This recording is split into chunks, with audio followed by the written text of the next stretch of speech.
Hello friends, मैं Lakshmi LPS academy या journey to excellence में आपका बहुत स्वागत करती हूँ। आज मैं जुलाई मंथ के करंट अफेयर्स लेके आई हूँ, तो चलिए स्टार्ट करते हैं।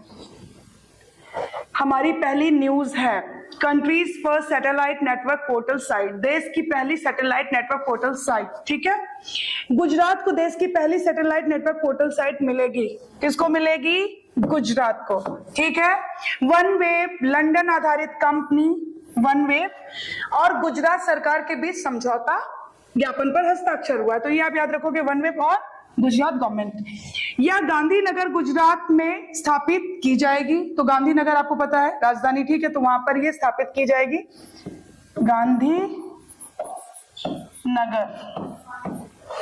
OneWeb 2 SNPS स्थापित कर रहा है, उनमें से एक गुजरात के मेहसाणा जिले में रहेगा। दो होगा, जिसमें से एक जो होगा गुजरात के मेहसाणा जिले में होगा। SNP का उपयोग उपग्रह के डेटा संचारित प्राप्त करने के लिए किया जाता है और इंटरनेट के लिए प्रवेश द्वार प्रदान करता है।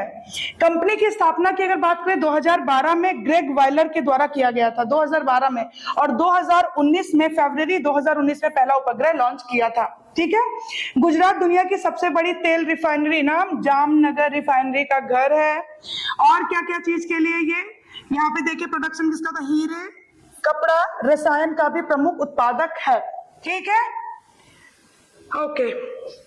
राज्य में कांडला, मुंद्रा, पीपा, वाव सहित कई महत्वपूर्ण बंदरगाह हैं। ठीक है, बहुत सारे पोर्ट्स भी हैं, जिनमें से क्या है? कांडला, मुंद्रा और पीपा, वाव। तो ये था हमारा देश की पहली satellite network portal site, Gujarat को देश की पहली जो है सौंपी गई। ठीक है, चलिए अब नेक्स्ट पर आते हैं। वर्ल्ड सिटीज कल्चर फोरम में शामिल होने वाला पहला भारतीय शहर, first Indian city to join world cities culture forum, Bengaluru, जिसको हम सिलिकॉन वैली, भारत का सिलिकॉन वैली। ठीक है, जुलाई 2023 में world cities culture forum WCCF में शामिल हुआ है। WCCF 40 शहरों का एक वैश्विक नेटवर्क है। तो आप इसमें कितने टोटल? 40। खुफिया जानकारी साझा करना और अनुसंधान ये सब करता है। भविष्य की समृद्धि में संस्कृति की भूमिका क्या है उसका भी पता यह लगाता है। WCCF की स्थापना 2012 में हुई थी। बार्सिलोना, मेलबर्न और रियो डी जेनेरियो का जब भी नाम आता है तो हम देखते हैं 1992 और समिट। ठीक है, आप देखिएगा इसके बारे में, जरूर इंपॉर्टेंट है।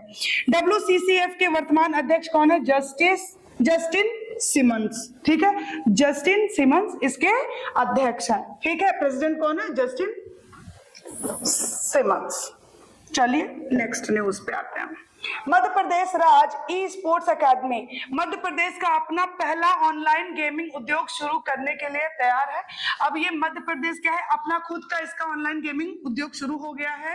नाम क्या है उसका? MP state esports academy. ठीक है, उद्देश्य क्या है? युवा ई स्पोर्ट खिलाड़ियों को अपने कौशल को, पेशेवर जो उनके स्किल्स होते हैं, उनका पेशेवर स्तर तक बढ़ाने के लिए एक मंच और अवसर प्रदान करना। खेल मंत्री कौन है? यशोधरा राजे सिंधिया। ठीक है, और वहां के जो CM है कौन है? शिवराज सिंह चौहान है। जिले 55 है। ठीक है, और राजधानी क्या है? भोपाल है। वैश्विक खाद्य नियामक शिखर सम्मेलन 2023, global food regulators summit 2023। Bharat पहली बार इस कार्यक्रम की मेजबानी कर रहा है। भारतीय खाद्य सुरक्षा और मानक प्राधिकरण FSSAI और स्वास्थ्य और परिवार कल्याण मंत्रालय की देखरेख में से रट लीजिएगा। FSSAI और स्वास्थ्य और परिवार कल्याण मंत्रालय की देखरेख में आयोजित पहली बार इस कार्यक्रम की मेजबानी कर रहा, अपने आप में इंपॉर्टेंट है। नीति आयोग के उपाध्यक्ष सुमन बेरी। शिखर सम्मेलन का विषय क्या होगा?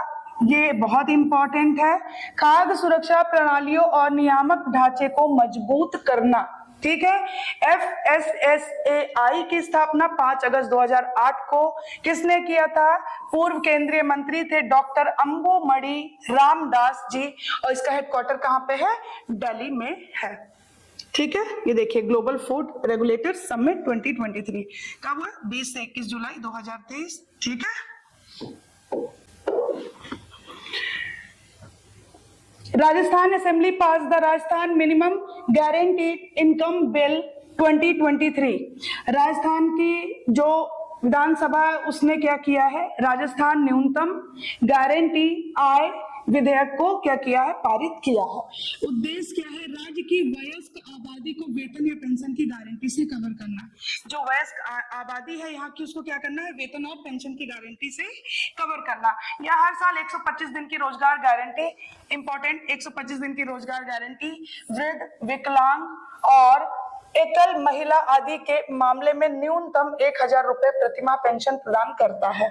ठीक है, तो आप ये देख पा रहे हो, minimum guaranteed income bill table in the Rajasthan legislative assembly. ठीक है, भारत की पहली कैनबिस मेडिसिन परियोजना, ये हमारी अगली न्यूज है। भारत की पहली कैनबिस मेडिसिन परियोजना, उद्देश्य क्या है, पुराने दर्द, कैंसर और अन्य बीमारियों के इलाज के लिए भांग आधारित दवाएं विकसित करना। भांग आधारित दवाएं विकसित करना CSIR IIM जम्मू द्वारा शुरू किया गया है। रट लीजिए इसे, CSIR IIM जम्मू द्वारा शुरू किया गया है। निदेशक कौन है, CSIR IIM doctor Javeer Ahmad, doctor Javeer Ahmad. ठीक है, यह एक कनाडाई कंपनी इंडस्कैन के साथ एक सार्वजनिक निजी साझेदारी है। एक सार्वजनिक, इंडस्कैन अ कैनेडियन कंपनी, ठीक है, it is a public private partnership.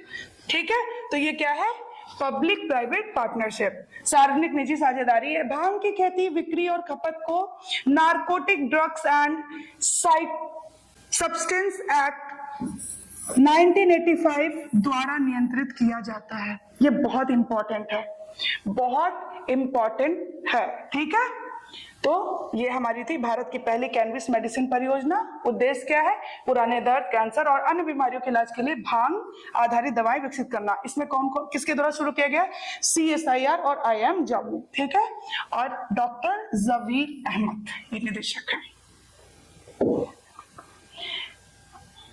S फोंगनोन कोनयांग 18 जुलाई 2023 को राज्यसभा की अध्यक्षता करने वाली पहली महिला सदस्य बनी है। ठीक है, पहली महिला सदस्य बनी है। वह भारतीय जनता पार्टी यानी भाजपा की सदस्य हैं और राज्यसभा में नागालैंड राज्य का प्रतिनिधित्व करती हैं। नागालैंड राज्य का प्रतिनिधित्व करती हैं। इंपॉर्टेंट, पहली महिला सदस्य बन गई हैं ये। वह 2022 में राज्यसभा के लिए चुनी गई और संसद के उच्च सदन के लिए चुनी जाने वाली नागालैंड की पहली महिला है। रट लीजिएगा, इसे बहुत इंपॉर्टेंट है। वह राज्यसभा की अध्यक्षता करने वाली पूर्वोत्तर की पहली महिला भी हैं। उनका राज्यसभा की अध्यक्षता करना भारतीय लोकतंत्र के इतिहास में एक महत्वपूर्ण क्षण है। अब यहाँ पे चूंकि राज्यसभा आ गया तो थोड़ा सा हम देख लेते हैं। पार्लियामेंट आपको पता है 79 to 122 122 79 से 122 तक संसद है। संसद में क्या होता है, Rajya Sabha, Lok Sabha and president. Rajya Sabha article 80 और लोकसभा 81। राज्यसभा स्थायी सदन है, विशेषज्ञों का सदन है। इसमें 12 लोग मनोनीत होते हैं, 245 इसमें टोटल मेंबर्स होते हैं। लोकसभा की बात करें 545 545 टोटल मेंबर्स होते हैं, जिसमें 2 एंग्लो इंडियंस जो है नामित करते हैं, कौन, प्रेसिडेंट। ठीक है, और 79 क्या कहता है कि एक संसद होगी। ठीक है, और संसद में कौन कौन आता है, राज्यसभा, लोकसभा एंड प्रेसिडेंट। समझ में आया। तो राज्यसभा में 12 लोगों को कौन करता है मनोनीत, राष्ट्रपति। ठीक है, कौन कौन, खेल से, विज्ञान से, इनसे संबंधित जो लोग होते हैं, विशेषज्ञ होते हैं, उनको किया जाता है।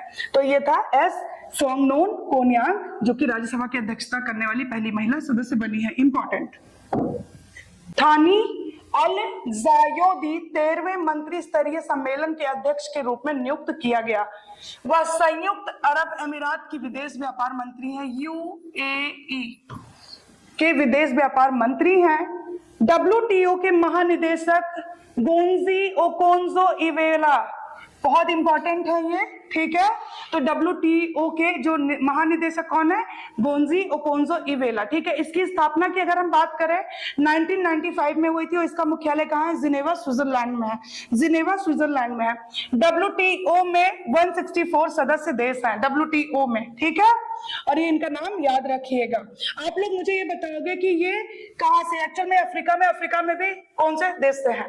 ठीक है, नाइजीरिया से हैं या नाइजर से हैं या फिर ये साउथ अफ्रीका से हैं, कहाँ से हैं, ये अफ्रीका महाद्वीप से ही है। कौन से देश से हैं आप लोग मुझे बताओगे, गोंजी ओकोंजो इवेला। ठीक है, इंपॉर्टेंट। चलिए, अल्जीरिया ब्रिक्स बैंक में शामिल होने के लिए आवेदन करता है। अल्जीरिया ब्रिक्स बैंक में शामिल होने के लिए आवेदन करता है, ठीक है। अल्जीरियाई राष्ट्रपति अब्देल मजीद तेब्बोने ने ब्रिक्स यानी कि Brazil, Russia, Bharat, China, south Africa, BRICS, ये ब्रिक्स है। Brazil, Russia, India, China and south Africa, ठीक है। Brazil, Russia, India, China and south Africa. पहले ये ब्रिक था, बाद में साउथ अफ्रीका इसमें शामिल हो गया था। तो समूह में शामिल होने के लिए आवेदन किया किसने? अल्जीरिया जो है इसमें शामिल होगा। अल्जीरिया कहाँ पे? साउथ अफ्रीका है ना, सॉरी अफ्रीका से है, तो अफ्रीकियाई देश है ये। कौन? अल्जीरिया। तो इसमें शामिल होने के लिए आवेदन करता है। ब्रिक्स देशों का विश्व की आबादी में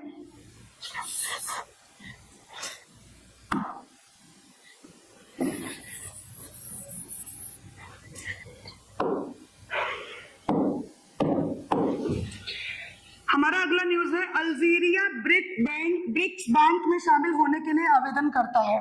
अल्जीरिया, तो अल्जीरियाई राष्ट्रपति हैं अब्देल मजीद तेब्बोने।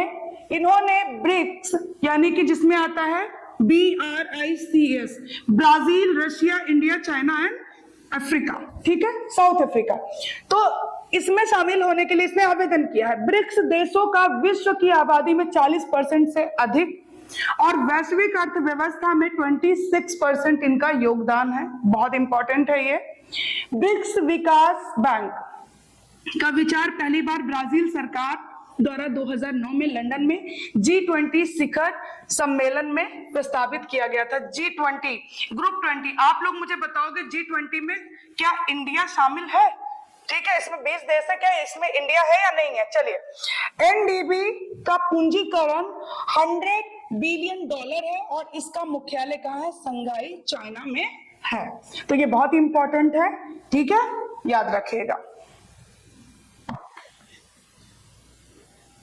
अल्जीरिया मेडिटेरेनियन सी को भी टच करता है, ठीक है। चलिए, ट्विटर ने अपना लोगो बदला है। इसने व्यापक रीब्रांडिंग प्रयास के हिस्से के रूप में अपनी वेबसाइट पर ब्लू बर्ड को एक्स से बदल दिया। ब्लू बर्ड जो थी उसको एक्स से बदल दिया। नया लोगो अब काले बैकग्राउंड पर सफेद एक्स दिखता है। बैकग्राउंड ब्लैक है और एक्स सफेद दिखता है। एलन मस्क दुनिया के सबसे अमीर आदमी ट्विटर के वर्तमान मालिक हैं। एलन मस्क, उन्होंने अक्टूबर 2022 में $44 बिलियन में कंपनी का अधिग्रहण किया। लिंडा याकारिनो ट्विटर के वर्तमान CEO हैं। याद करने में मुश्किल होगी, लेकिन 2-3 बार करेंगे तो याद हो जाएगा, ठीक है। अब आ जाइए, विश्व का सबसे बड़ा निजी उपग्रह एलन मस्क अन्वेषण कंपनी स्पेसएक्स ने दुनिया का सबसे बड़ा निजी उपग्रह अंतरिक्ष में लॉन्च किया। नाम है बृहस्पति 3। फ्लोरिडा में कॉम्प्लेक्स 39A से लॉन्च किया गया। इंपॉर्टेंट, स्पेस एक्स का फॉल्कन हैवी रॉकेट, ठीक है, इंपॉर्टेंट है। सर्वश्रेष्ठ व्यवसाय पुरस्कार पुरस्कृत कोयला मंत्रालय। किसको पुरस्कृत किया गया है? कोयला मंत्रालय, कोल मिनिस्ट्री। कारण क्या है? वाणिज्य मंत्रालय द्वारा GM के माध्यम से ई खरीद पर उपलब्धियों के लिए, ठीक है, ई खरीद पर उपलब्धियों के लिए इनको पुरस्कृत किया गया। भारत के वर्तमान कोयला मंत्री जो है प्रहलाद जोशी हैं। इंपॉर्टेंट, चाइना के बाद भारत दुनिया में कोयले का दूसरा सबसे बड़ा उत्पादक है, रट लीजिएगा। भारत में अधिकांश कोयला उत्पादक राज्य की बात मैं करूं तो कोल इंडिया लिमिटेड CIL द्वारा नियंत्रित किया जाता है। तो भारत में अधिकांश कोयला उत्पादन राज्य के स्वामित्व वाली कोल इंडिया लिमिटेड द्वारा नियंत्रित किया जाता है, ठीक है, इसे याद रखिएगा। राष्ट्रीय भूविज्ञान पुरस्कार 2022 नई दिल्ली में भारत के राष्ट्रपति द्रौपदी मुर्मू द्वारा सम्मानित किया गया। राष्ट्रीय भूविज्ञान पुरस्कार 2022 नई दिल्ली में भारत के राष्ट्रपति द्रौपदी मुर्मू द्वारा सम्मानित किया गया। भारत सरकार के खान मंत्रालय द्वारा दिया गया। भारत सरकार का जो खान मंत्रालय उसके द्वारा ये दिया गया, ठीक है। Ministry of mines, government of India. Bharat lifetime achievement के लिए राष्ट्रीय भूविज्ञान पुरस्कार doctor Om Narayan Bhargav. Lifetime achievement के लिए राष्ट्रीय भूविज्ञान पुरस्कार किसको मिला है? डॉक्टर ओम नारायण भार्गव। राष्ट्रीय युवा भूवैज्ञानिक पुरस्कार डॉक्टर अमी कुमार सामल। पुरस्कारों की स्थापना 1966 में हुई थी, ये आप याद रखोगे। भायखला रेलवे स्टेशन मुंबई उपनगरीय रेलवे स्टेशन को यूनेस्को पुरस्कार मिला है। भायखला रेलवे स्टेशन कहां पर है? मुंबई उपनगरीय रेलवे स्टेशन। क्या मिला इसे? यूनेस्को पुरस्कार मिला। कारण क्या है? मूल गौरव की सफल बहाली के लिए 2023 में इसके मूल गौरव की सफल बहाली के लिए मिला है। रेल मंत्री कौन है? अश्वनी वैष्णव जी। अश्वनी वैष्णव जी रेल मंत्री हैं। चलिए नेक्स्ट आइए। तो भारत ने वियतनाम को मिसाइल कॉर्वेट INS कृपान उपहार में दिया। युद्धपोत को नौसेना प्रमुख एडमिरल आर हरि कुमार ने वियतनाम को सौंप दिया है। और ऐसा पहली बार हुआ है कि भारत ने किसी मित्रवत विदेशी देश को पूरी तरीके से परिचालन कॉर्वेट उपहार में दिया है।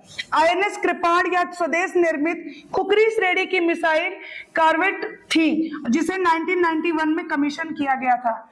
1991 में इसे कमीशन किया गया था, ठीक है। खुकरी श्रेणी की मिसाइल कॉर्वेट थी। चलिए, कारगिल विजय दिवस 26 जुलाई। कारगिल विजय दिवस कब मनाया जाता है? 26 जुलाई। कारण क्या है? कारगिल युद्ध में पाकिस्तानी घुसपैठियों पर भारतीय सशस्त्र बलों की जीत का जश्न मनाने के लिए इस दिन को ऑपरेशन विजय दिवस के नाम से भी जाना जाता है। ऑपरेशन विजय दिवस 26 जुलाई। मई और जुलाई 1999 के बीच जम्मू कश्मीर के कारगिल जिले में युद्ध लड़ा गया था, तो ये याद रखिएगा 26 जुलाई, ठीक है।